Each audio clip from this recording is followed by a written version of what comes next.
Welcome to another Kundalini conversation. I'm your host, Brent Spirit, and today's guest is Elizabeth Sabet. Welcome, Elizabeth. Thank you for having me, Brent. Oh, thank you so much for joining me today. So I'll give our audience an introduction, and I want to begin with this great quote from your website here. Nonlinear, non-ordinary experiences are normal for over 49% of the general population, and if understood and supported properly, are catalysts for empowerment and for the evolution of the soul and the human species. Now, that's a quote by Elizabeth. I think it captures the magnitude of our topic today. And of course, I think we can both agree the main theme of our lives here discussing these far out experiences. So Elizabeth is joining us today from Lubbock, Texas. She's a psychic medium and has integrated many nonlinear, non-ordinary states of consciousness since childhood, including out-of-body, after-death communication, near-death-like, Kundalini awakening experiences, and many, many other types. Elizabeth is a certified professional coach. She's the founder of the Institute for Transformational and Transpersonal Coaching and the creator of the Spirit Path coaching process. She's also the former president of the American Center for the Integration of Spiritually Transformative Experiences, also known as ACISTE. Elizabeth has trained many mental health professionals on the issues and ethics of spiritually transformative experiences. Today, she offers awakening and integration coaching, supporting people with a wide variety of spiritually transformative experiences, as well as Kundalini awakening experiences. So I became connected with Elizabeth. Initially, I came across your work through When Lightning Strikes. And later on, I was fortunate enough to enroll in your course with Katrina Michelle, who's one of the founders of When Lightning Strikes, which was a 6-week psychedelic psycho-spiritual safety and ethics training. It was a really deep dive into some pretty far out things. It was a great chance to connect with some others as well. And in particular, I just was really impressed with your clarity and confidence in navigating these sort of, you could say, non-physical dimensions, and yet bringing it forth for those who may be challenged, confused, afraid, really struggling with some of these experiences. And so I thought, of course, I've got to have a bit of a deeper conversation with Elizabeth. So take it away, Elizabeth. Talk to us a little bit about when your Kundalini awakening process began, or what were the earlier signs of that and some of the difficulty around that, and then we'll kind of unpack things as we go. Sure. So I had started a meditation practice when I was 23. I quit looking for God in churches. I'd been an active seeker of God from the age of 9. I asked for a Bible for Christmas so that I could read the Bible and find out what God was and how was it possible that God is my Father. And I think that active search for my Father in God was the beginning process. And so when I quit looking for God in churches and decided to meditate to find God, I of course, in Lubbock, Texas, which is a highly conservative, ultra conservative city and culture, there were no teachers on Buddhism or meditation in Lubbock at that time. And so I was on my own, which was not great, right? And so in my meditation practices, doing my best and reading and studying from books, I really wasn't prepared. My psychology wasn't prepared. I didn't start therapy until I was 27, actually. And I should have started it in my teens. But I started a deep breathing practice because I had read that spiritual teachers and yogis had mastered themselves and their bodies to the point where they only needed to breathe like once or twice a minute, right? So I was like, oh, that's cool. I should try that. And so between my I believe it was my deep breathing practice and the meditation practices that created the opening for the Kundalini to begin to rise. So I was very frustrated. I was not finding God in men, and I was really tired of looking for God and trying to figure out what God was and is. And so I was a very stubborn child and on a hunger strike. And I told God, I'm not eating until you show up and tell me what you are. And so I was working for the state of Texas at the time. I had 2 children at the time, 2 young children, and I would go home every day and for lunch. And instead of eating, I would sit in meditation and just call out loud the name of God and just call God, God, God, and sit in meditation and wait. And so nothing happened the first day. And I said, okay, I'm not going to eat tomorrow either, you know. And so I did the same thing. Second day, nothing. Third day, something in God, whatever that is, this immense love, had some compassion and met me. And so my experience was noticing a wave coming coming at me this way. And with my eyes closed and seeing and feeling and experiencing this wave, I said, God, is that you? And it hit me in my chest, no kidding, just hit me in my chest and took my breath away. And then I went silent, of course, in my mind, and at peace, instant peace. And for 3 months, I was just in a state of completion, even though I didn't understand, all of the information that I received at that time. But I started noticing the changes in values, the changes that people go through once the Kundalini begins to awaken. And mine happened in my heart. And that's where the Kundalini began to run, was from my heart. And it took quite a few years, a long time, for it to, I think, complete, its integration in the physical body. And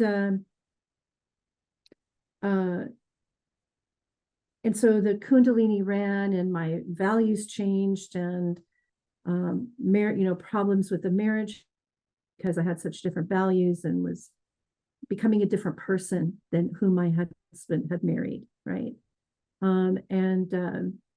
But I continued to have I had an ecstatic Kundalini awakening, and I was really fortunate to have, the states of ecstasy arise, and while they were distracting and disquieting even in themselves, as I kind of joke about it. It's like, how do you go grocery shopping when you're in a full body orgasm and everybody and everything is so beautiful that you can barely do the grocery shopping,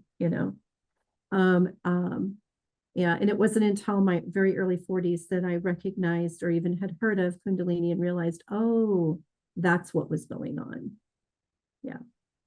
Right, right. And so seems to be a very common story that many people have, is they have these profound experiences, perhaps in a context like yourself, where there isn't very many ideas of yoga and meditation and Buddhism. And years go by before people put the pieces together and say, oh, I think this was a known experience called Kundalini awakening. And part of my aim here is to perhaps have conversations like these, excuse me, be one of the breadcrumbs that people stumble upon online and say, hey, I also had something, hit me in the heart and it changed my life, just like Elizabeth. Maybe that's Kundalini too. So it's pretty fascinating. You mentioned, looking for God the Father earlier on. I take it there was probably some Christian religion of origin. Yeah, I was raised Catholic. I was born into the Catholic faith, which ultimately, even though I left, I'm actually quite grateful for my Catholic upbringing. I think it helped and prepared me for the communion of the saints. That yes, we can talk to saints and we can have communion. And Right, right. Yeah. Yeah. So I'm just curious, today when we refer to Kundalini, we refer to Kundalini Shakti as the divine feminine, the divine mother. Um, but not everybody relates with this force in that way. Do you still have a sense of God the Father? Do you have a relationship with God the Mother? Is there sort of a way you relate with these different manifestations or the energies of the divine? Right.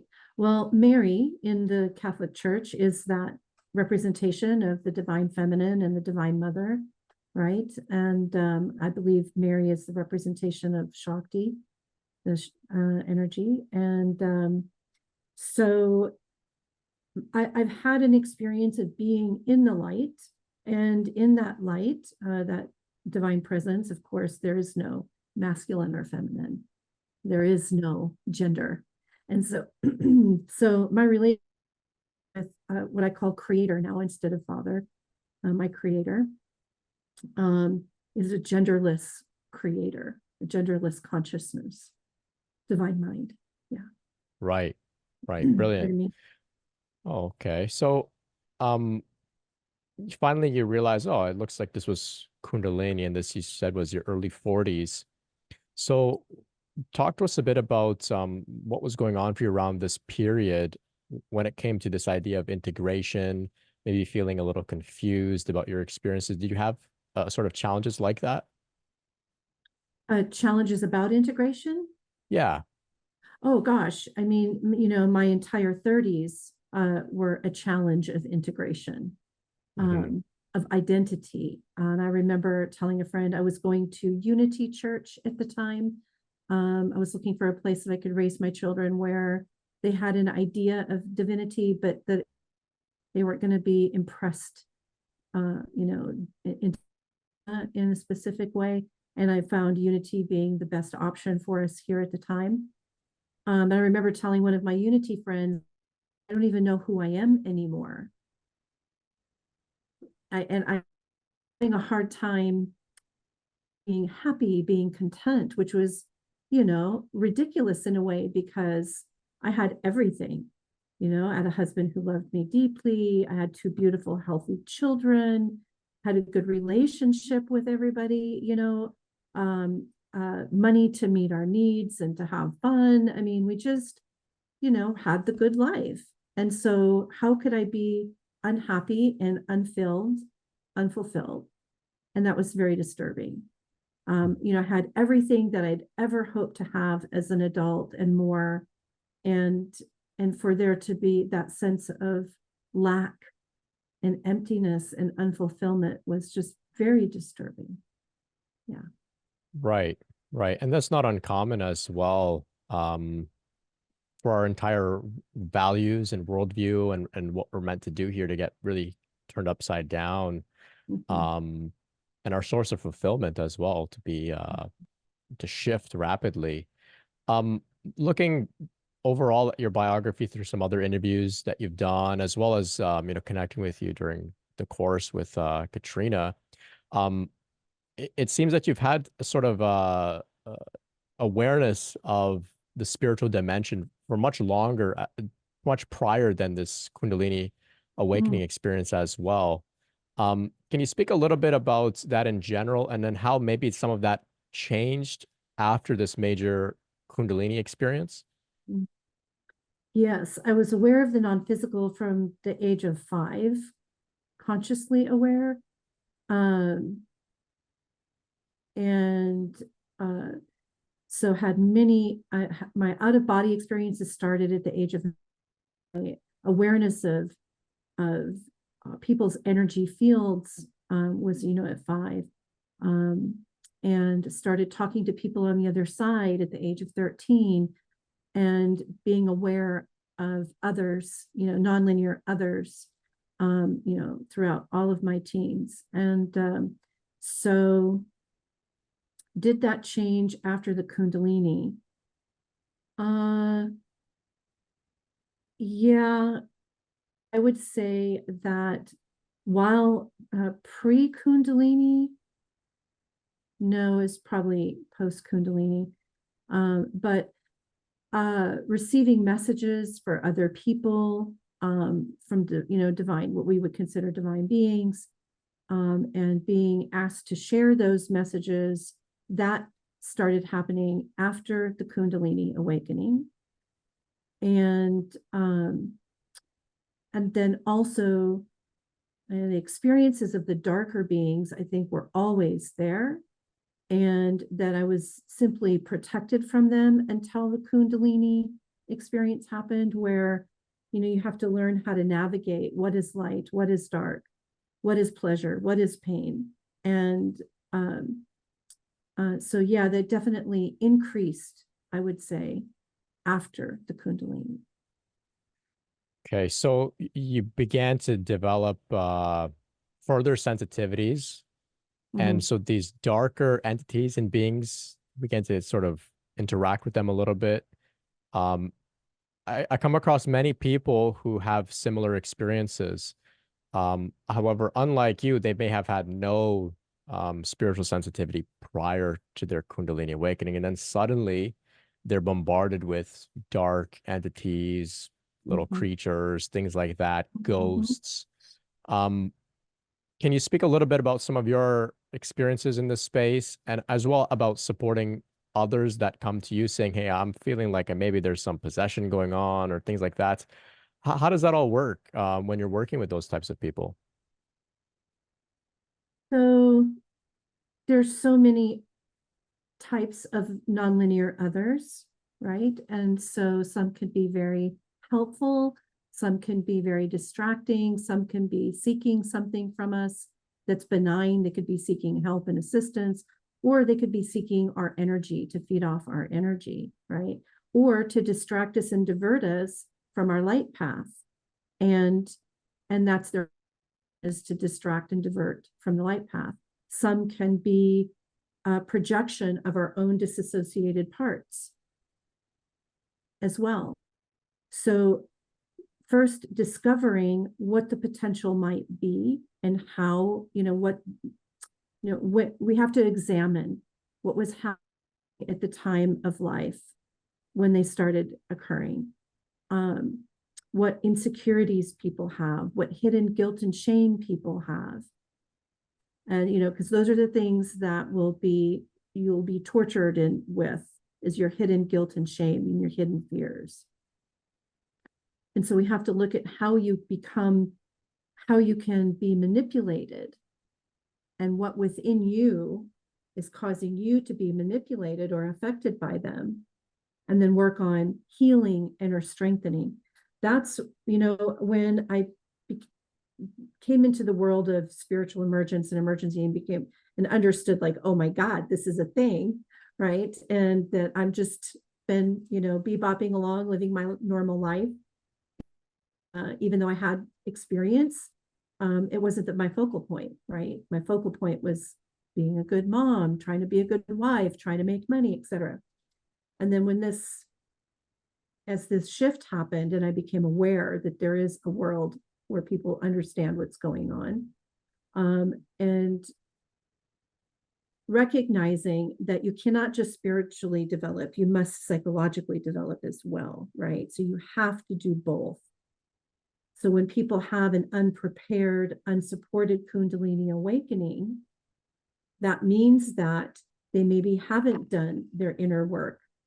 They haven't done shadow work, and they haven't integrated their parts, or haven't become even aware of, the different parts of themselves.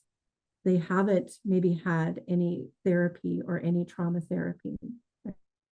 And so that makes the integration process much longer and much more difficult. So first, I believe we need to examine ourselves. And if you're working with somebody, to examine, what's under the hood of the heart that is still hurting, that is still wounded and needing love and support. And then we can look at what is the psyche asking for? What is the spirit asking for? How, what is the expression that wants to happen now that you're awakening to the you that is beyond the enculturated you? But before we can really create a pathway for that that's solid, we need to look at in here, internally, so that these beings can't jerk us around and play us, right? Yeah. Right. So one thing that's coming to me as I listen to you is that in some contexts, if we're encountering these entities, we could see them as actually highlighting areas that we haven't yet properly addressed. And Absolutely. that could be a bit of a win in a sense. Would you agree? Yeah, absolutely. I think all dark experiences are here to show us what we're needing to develop within ourselves, and that they can all become a win, Right. but we have to have support. Support. Yeah. So I know that this is something that you offer as well as more individualized guidance in these areas. Um, with your psychic abilities, which seem to have been further developed and post Kundalini awakening, can you describe a little bit about your experience with the clairs and how you use them in service, clairaudience, clairvoyance, that sort of thing? How do they work for you? You know, that was always such a hard question to answer, because they've been such a part of me since I was a small child, Mhm. right? Um, um, but that normal sensing, it's normal for me, but and I'm sure for anybody that's leaning, but awareness, right? Being able to feel what other people are feeling in their body, you can feel that in yours. And then sometimes I'm guided to ask a question about it, like, oh, I'm noticing something in my throat. Are you noticing anything in your throat? You know, what do you want to explore what that is and how it relates to what's going on here, right? Is there any information in that part of your body that may be helpful to what we're talking about today? So that's one way for sure. And then as an intuitive, somebody who's psychic, or if you want to call it psychic, you're very attuned, have a refined attunement to the energy field of a person, and there's a free flow of information, right, between whoever it is that you're focusing on or is giving you permission to focus. And so it's sometimes experienced as a simple knowing, or when I'm working with somebody, it just comes, it just comes, right? I'll be like, oh, okay, this is a potential issue here. However, right, it's really important to be respectful about those intuitive insights. So if somebody has asked you for those, and you're getting impressions, then it's important to double check that and see if what you're getting is accurate, and does that feel true to them, right? To always give people back their autonomy and their power and their self-authority is very, very, very important. So any impressions that I get or anything that I feel, I want to always be increasing people's ability to speak their truth, to know their truth, and to speak it, and to have that permission to validate themselves. That's not something that we necessarily have been raised with, giving ourselves permission to validate our own experience without needing external validation. So yeah, I think it's super important to give people permission and not just blurt out everything that you're seeing or feeling. Right. These are great insights, especially for those that are new to these sensitivities, who are recognizing that they're meant to be used in service. Um, Sometimes people feel a little bombarded by their sensitivities. Can you speak a little bit about that? Those who maybe become overwhelmed with their newfound awareness. Mm-hmm. Yeah, the first thing, of course, is to check to see how they're grounding themselves. Grounding is very, very important. So sometimes people don't want to be grounded. Especially if it's an ecstatic Kundalini awakening. I mean, it's fun, right? Yeah. Who doesn't want to feel ecstasy? Who wants to be grounded from that? And so there's times that it's important to allow that to run and make sure that they're safe and that they're making good choices, oftentimes in ecstatic experiences, because it is so sensual and it is so loving.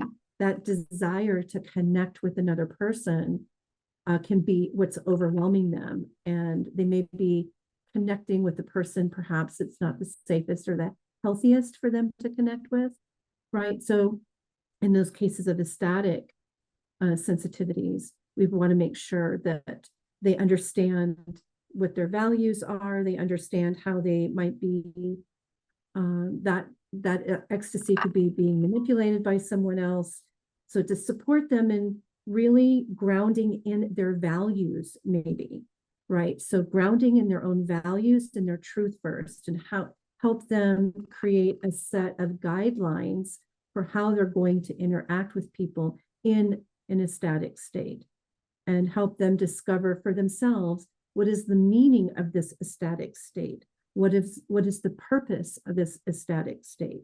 What do they want to give this energy or lend this energy for while they're in an ecstatic state, so that they have a set of parameters that they can use to self-coach and self-check in that state. Okay. Mm-hmm. Now, in the other type of overwhelming, where the physical sensations maybe, because then we have to talk about the other challenges, right? The physical pain of Kundalini, where people are maybe going into spontaneous kriyas and mudras, right? And it's happening at an inconvenient time. One of the things I know that you're going to talk about later, but is to help people develop a language for sharing what might be happening that may seem inconvenient or appropriate, because sometimes the Kundalini will move and you'll jerk, or you'll have a weird expression on your face, or your body will do something weird, right?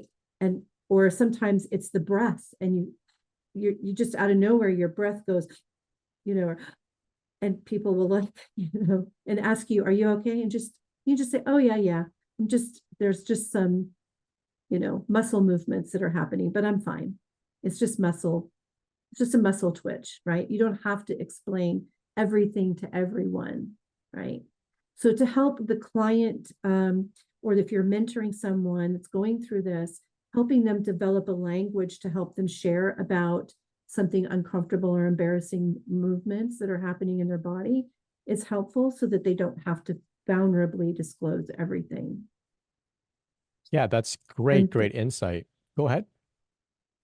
Yeah, and then of course, everybody that I work with that's going through Kundalini, I ask if they've had a neurological exam, or if they've had any other neurological challenges, because so we do have the problem of Kundalini being misdiagnosed as other mental health disorders.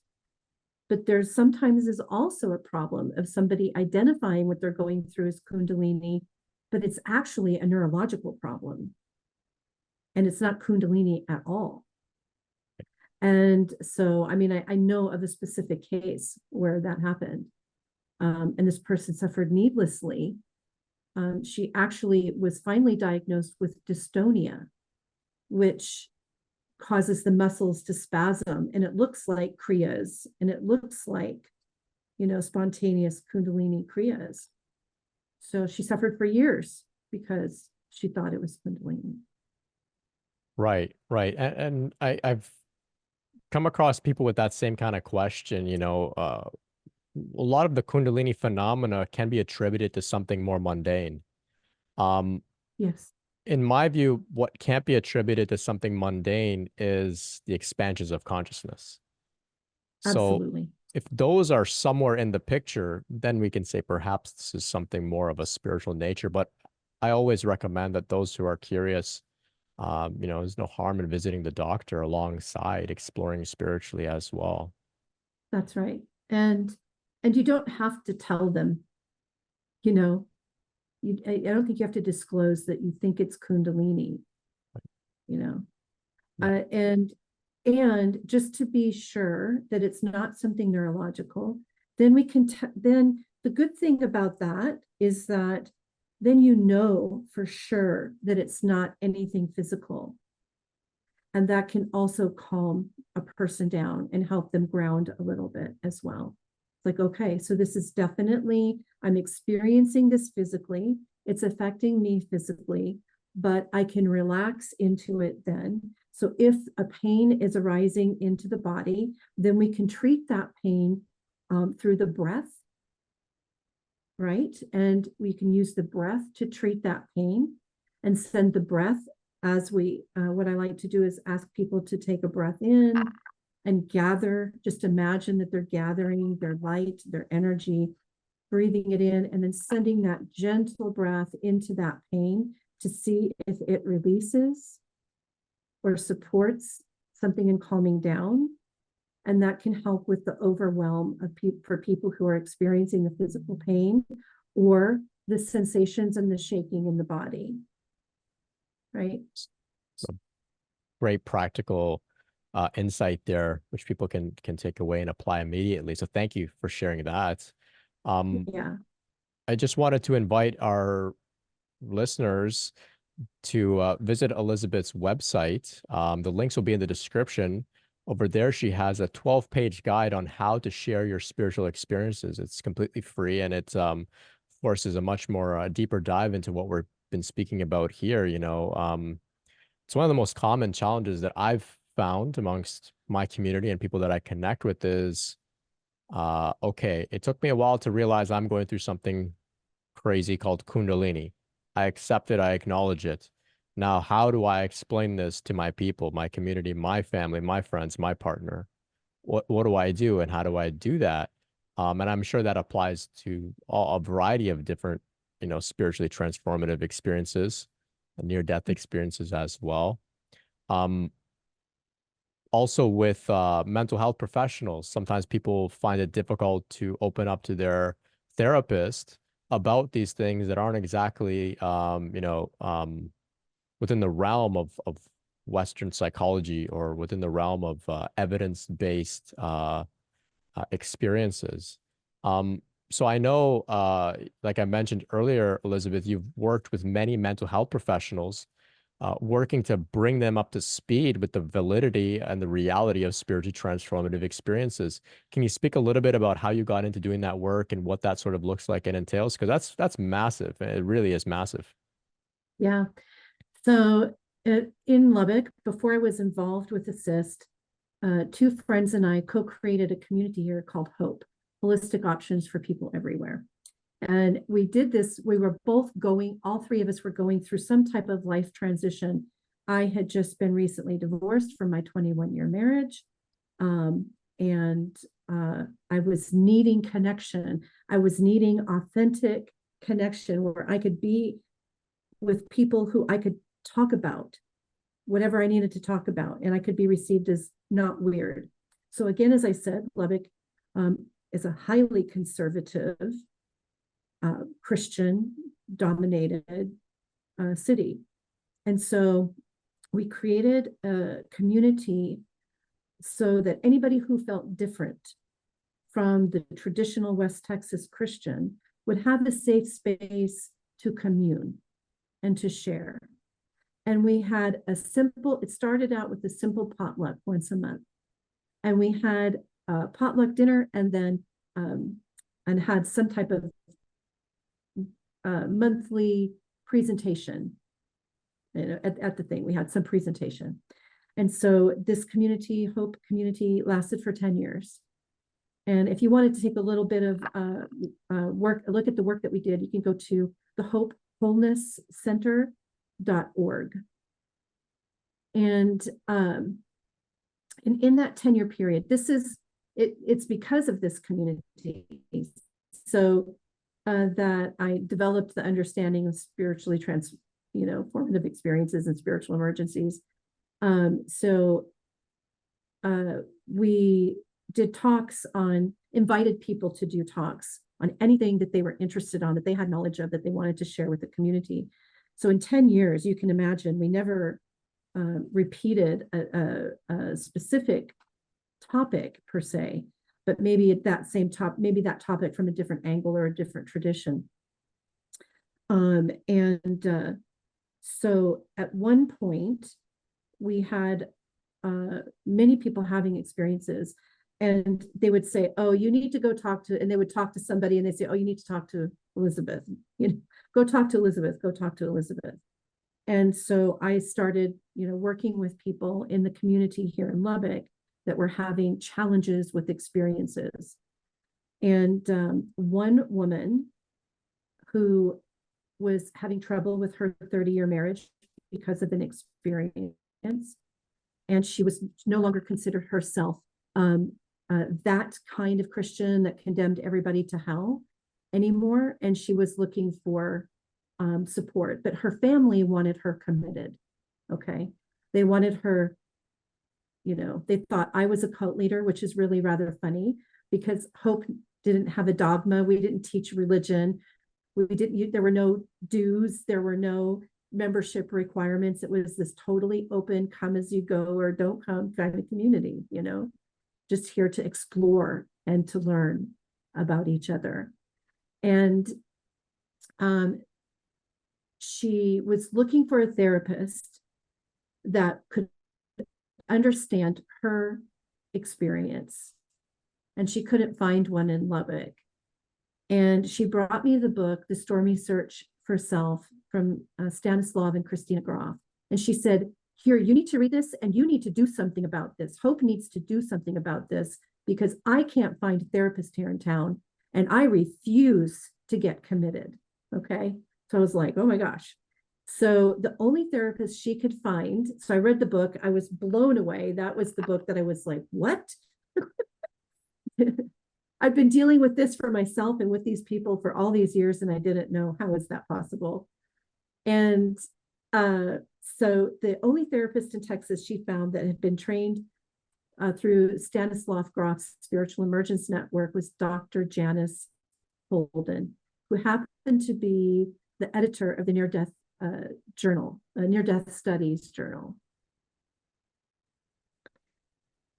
And so I was like, she's right. We have to do something. I'm going to find a way to train people here and train therapists here in Lubbock, Texas, on the difference, of what a spiritual emergency is and this terrible psychosis that they were trying to hang on my friend. And so I contacted Dr. Holden and I said, hey, I want to have an academic conference here in Lubbock to train mental health professionals. And she created the program for differential diagnosis between psychosis and spiritual emergence and emergency. And it's like spirit just put us together.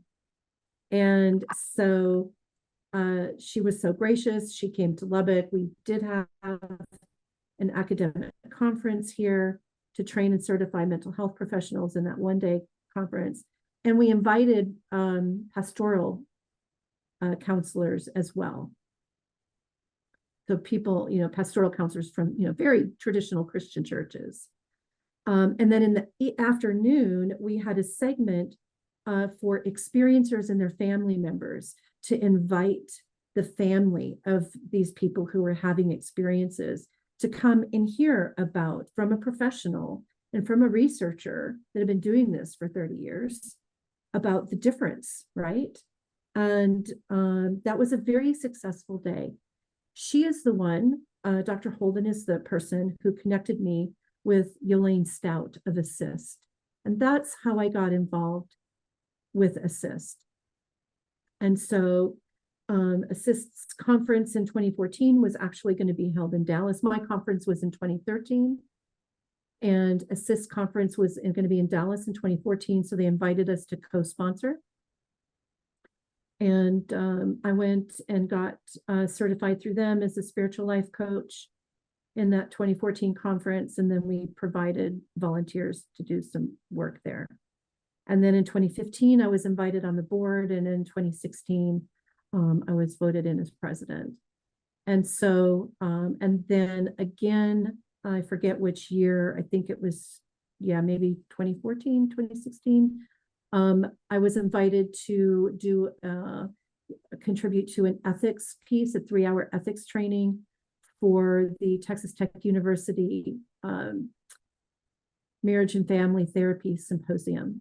And so I got up in front of 125 therapists here and talked about the Groff's categories of spiritual experiences, and talked about Kundalini, explained Kundalini, alien contact, possession, attempted possession, all of them. And it was amazing. Of course, I had the people like throwing daggers at me, but I also had the people coming up to me and saying, thank you. Thank you for bringing this conversation into the therapeutic realm. We need more of this. Yeah. Wow, that's That's it. incredible. Incredible contribution. I want to thank you personally for doing Oh, that work, because around that time, 2013, I was in the midst of my own spiritual emergency. And it's thinking back now, just knowing that you were out there, doing that work and bringing people together, while I'm tripping out, wondering what the hell is going on.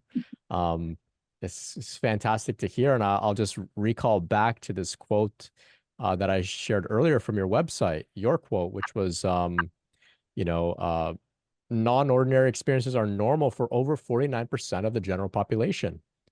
So it doesn't surprise me that some of these therapists came up to you and said, hey, thank you, because likely many of them had their own experiences too, with just without proper context. Yes. Yeah, That's what we discovered fascinating. at ACISTE. That's right. So that number actually comes from the Pew Foundation's research, and I forget which year now. I think it was they've done that research at several different points, and what we're seeing is over time the increased number of people that believe that they have had a significant spiritual religious experience, a spiritual or religious experience that was transformative. Okay. Hmm. And so that number keeps increasing every year according to their research. And then there was some other research from a French organization that I ran into that also corroborated that same number, And so it seems to be universal worldwide that that's true. And are we seeing those increased numbers because people are becoming more aware and we're talking more about it? Or are they really increasing? That, I don't know. My guess, I'll tell you what, from the Hope community, which we started in 2007, and it ran for 10 years, from 2007 to 2017. I will say that in 2012, it's like people were coming out of the woodwork with awakening and questioning and experiences and wanting to explore a different understanding. So I would say in 2012, there was a significant uptick, and it just kept increasing from 2012 to 2017 when I was involved with Hope. Yeah. Right, right. And that's where there was a major uptick in my own life, energetically and whatnot as well. And I know globally there was a talk of, the shifting into the new age and, the end of the world and that sort of thing for sure. But there's also this factor that we should consider and talk about, because I know you've got plenty of interest and experience, which is, the re-welcoming of the psychedelic Mm. uh Mhm. dimension and exploring through Mhm. psychedelics. So, can you talk to us a little bit about your work in this area, as a sitter, as a facilitator, as an educator? Mhm.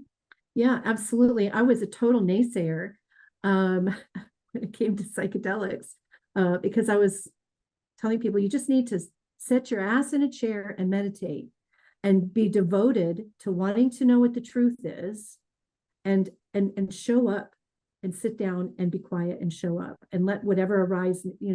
I was that person, right?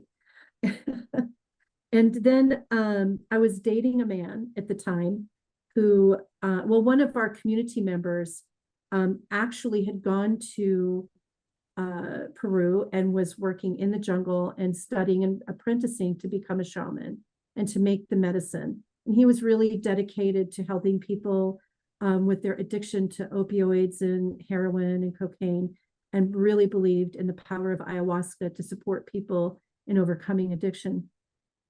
And so that's how it came into my world. And he did a talk on ayahuasca. It was very scientific and very, he obviously knew, this man obviously knew what he was talking about.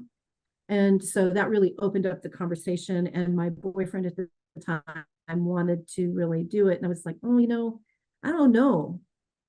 Like, you've got some issues, honey, that maybe you should take care of before you do the ayahuasca. He's like, no, that's what it's supposed to do. And I'm like, okay, well, nobody's listening to me. So maybe so I went with him. I went into the experience with ayahuasca with him because I didn't want him to do it alone. So I really studied and I prepared, like, how do I do this respectfully? And how do I really respect the spirit of this plant?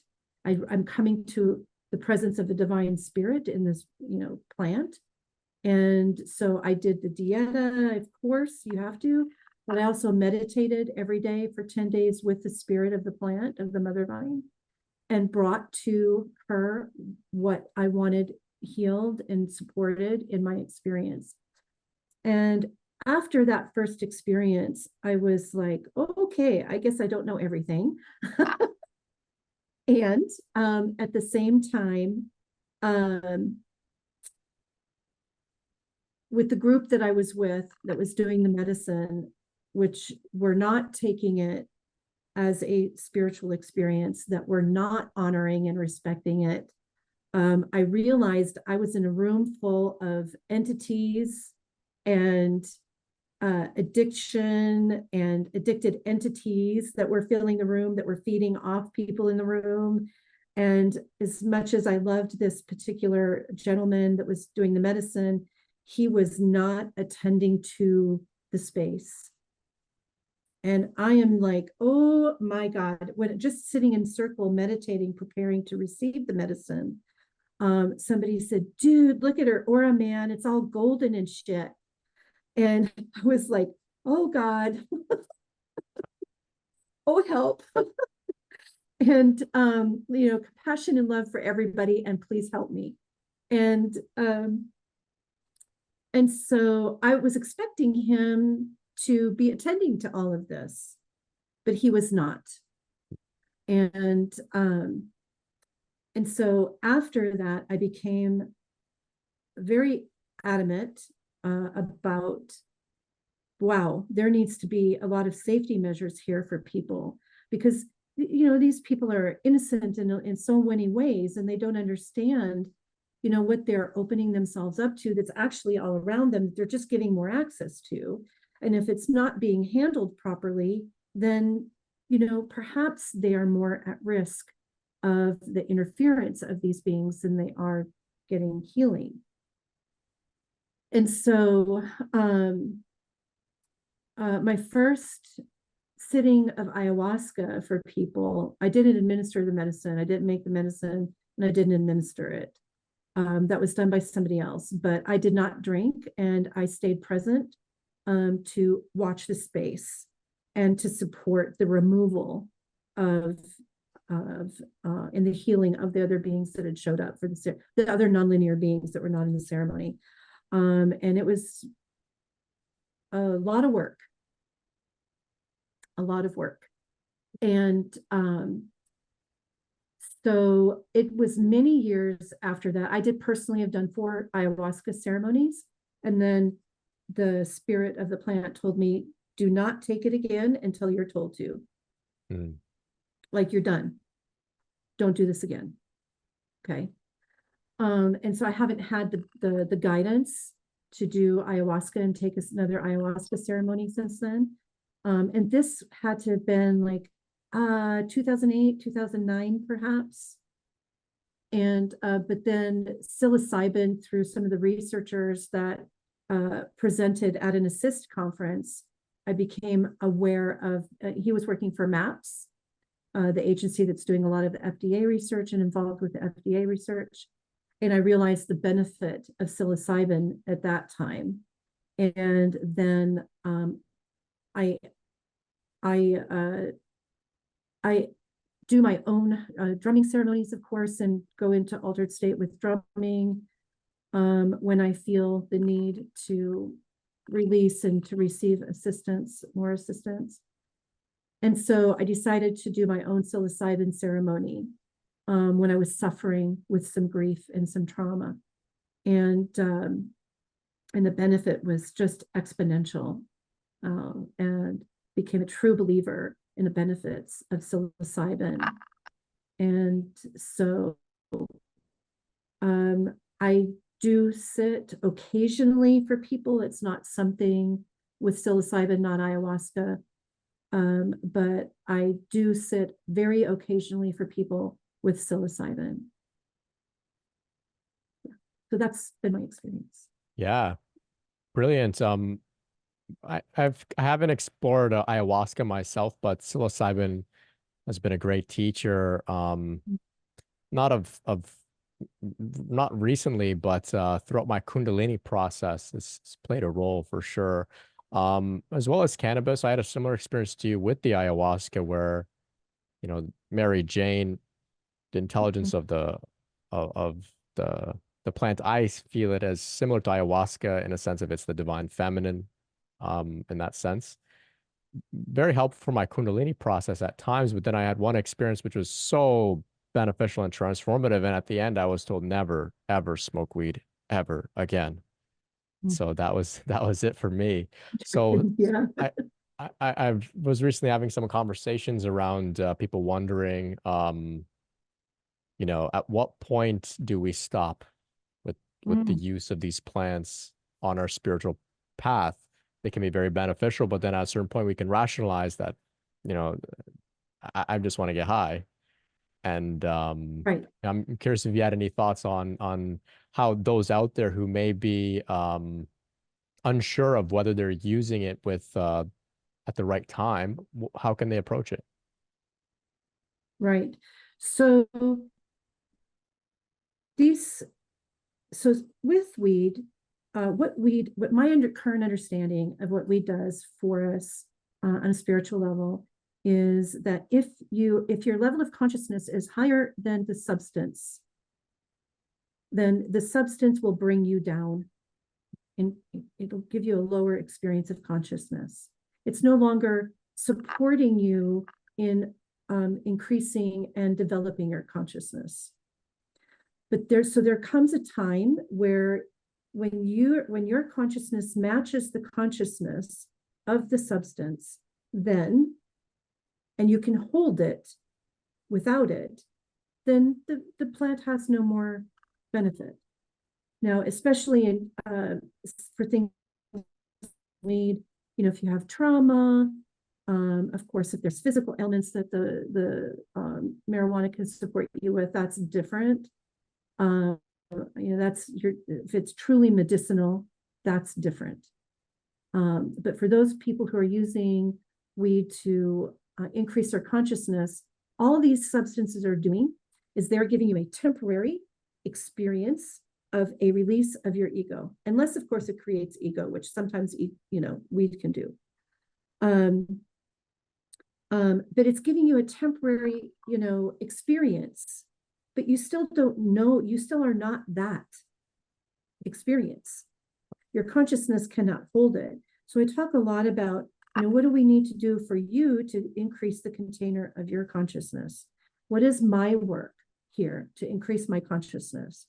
What do I need to accept or face within myself?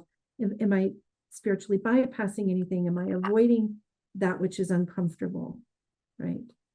So when it becomes a form of spiritual bypass, then we must stop and we must do the inner work. Right. That's a great way to just to view it and to understand. Brilliant. Yeah. And I like to see it's like it gives us a taste, it gives us a sample, it gives us sort of it sings the note for us so that we can learn how to harmonize with it. And when we know that we don't need it anymore, that's been my experience. And of course, we don't get any of the downsides that come with those things too. That's right. Okay. Yeah. Well, this is fantastic insights. So you're doing such great, incredible work of service. You have been for many, many years. I know that in this conversation today, we've only really scratched the surface of some of the experiences you've had. I know connecting with you during the psychedelic psychospiritual safety and ethics course, you were sharing some very nuanced experience, and it seems like you've got countless stories. So I just want to share that with our audience to say, hey, look, we've only got a bit of a snapshot of Elizabeth today. But when it comes to service, can you talk to us a little bit about what you have going on lately and what people can explore? Sure.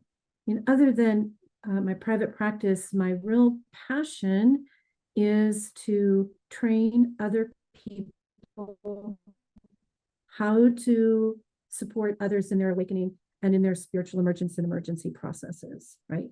To really to bring a presence into the world. We need more people. We need more people. So many people are waking up. However, it's happening through substances, through the plant medicine, through an experience, through trauma, through just exposure. We have so many people waking up. So my big passion is to train spiritual integration coaches. So every type of helping professional has its place in the integration journey. We have therapists who are trained in differential diagnosis that can help you determine whether this is a mental health issue or a spiritual awakening or both, right? And that can help you with healing some of those parts of you that are wounded, that your awakening is meant to bring back into wholeness. And then in coaches, what we have then is that place of like, who am I? Where do I belong? What am I supposed to do with this now? What does this mean? How do I communicate this with people? And how do I create from this place now? Or I have a very clear understanding of my purpose and I need support in making that happen. And that seems to be a gap, right? We have now spiritual communities online. We have places where people can talk to peers and get support from peers, but we have this gap in really helping people take this and express who they are becoming in the world. So that coaching is really super important. And teaching that coaching is important to me. And I've recently, the program was so rigorous that people looked at the program and they were like, oh, this is a lot of work. I don't know if I want to do this or not, right? So I've broken it up into like a beginning 3-month program to where you can work with yourself first and you can develop, understand what it means to coach yourself and then how that translates to coaching and supporting others. And so take 3 months first to be with yourself, to really attend to the you that needs attention, connect to your spirit, listen to your spirit, learn from your spirit, learn to take action directed from your spirit and how to monitor that. And then if after you've done that work with me for 3 months, then if you decide that you want to move more into professional development, then we could move into professional development. So I have 2 programs, the Certified Transformational Transpersonal Coaching and the Certified Spiritual Integration Program that I teach. And something I'm also very passionate about is teaching coaches how to make money and how to make a true living, because so many people spend thousands and thousands of dollars and then they're like, well, I don't know, how do I make money? Because nobody's buying, right? There's so many coaches. How do we make money? And so I really love to mentor and nurture. I've been in business for a long, long time. I've had my own business at the age of 29, and I've been in business for myself since I'm 29. I turned 59 this week. So for 30 years, I've been in business for myself. Thank you. Yeah. And very excited to be 59. To be alive at any age is exciting. So anyway, that's my real joy and passion, is to nurture the nurturers of the world, the healers of the world. Yeah. Brilliant, brilliant. Yes, a teacher of teachers, a nurturer of nurturers. I like that. I like that. And I think that's might be a great avenue for those that are going through this Kundalini process. They've recognized that they have some call to service, but often that's a whole new question mark. What does that look like? How do I begin? There's the question of money as well. Of course, it's important. Maybe there's some issues around worthiness for making money doing spiritual work, and sometimes it can feel icky. And I'm sure these are all things that you have experienced yourself and can help others to manage as well. So I invite those out there who may be interested in exploring some more of what Elizabeth has to offer to visit elizabethjsabet.com. Plenty of value there. As well, like I mentioned, Elizabeth has a 12-page guide on how to share your spiritual experiences. To check that out, jam-packed with value. And as well, the 6-week psychedelic psycho-spiritual safety and ethics training course with Dr. Katrina Michelle. I took it, I think it was last month, and I got a lot out of it. It was just very well-rounded and respectful of these psychedelics that have a lot of power, but unless we grow up in some sort of shamanic culture, we're not trained with how to respect them and how to approach them and how to facilitate their exploration. So thank you so much for that work as well, and I invite others to check out that if they're interested too.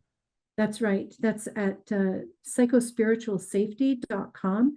We are running another cohort in September, and exciting, we got approved for professional CEs, for therapists, for mental health professionals. That's Brilliant. huge. I was just over the moon when we got approved for CEs, because people, mental health professionals need these CEs. And if we can give them for these types of topics, this is where we'll change the system. It's Right on. we're going to change. This is how we change the system. So yes, psychospiritualsafety.com. And there's a super early bird by the end of June. I believe it's through the end of June, 200 off for that as well. And then the other programs are at ittccoachtraining.com as well. Right, and all the links will be in the description. Elizabeth, thank you so much for sharing so openly today, and as well throughout your journey, for going through it and coming back with such meaningful gifts for us all, to support us all as we go through this transformation together. Really, really, it's an honor to walk on this path with you. So thank you so much, and to our audience as well for spending some time with us. Appreciate you all. Thank you. Thank you so much, and thank you for your lovely website and your directory that you're putting up for therapists and helping people find qualified therapists that really truly understand Kundalini.